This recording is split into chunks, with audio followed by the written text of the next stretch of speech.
Bandera Reports Afternoon Edition. Isang mabang sekyu, himas rahas matapos malambat sa anti-illegal drug operation ng kapulisan sa lungsod ng Cotabato. Mayo 28, alauna ng hapon ng ikasa ng Cotabato City Philippine Drug Enforcement Unit ang operasyon sa bahagi ng Santos Street, Mother Barangay Rosario Heights sa lungsod. Sa impormasyon mula sa opisina ni Captain Jonathan Marciano, ang sospek ay kinilala na si Nuruddin Kansi alias Chip na siyang target ng operasyon.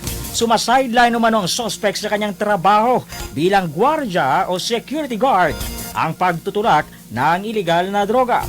At sa nasabing operasyon, positibong nakuhanan ang sospek ng isang maliit na pakete na naglalaman ng pinaniniwalaang shabu na may halaga nga abot sa 300 piso.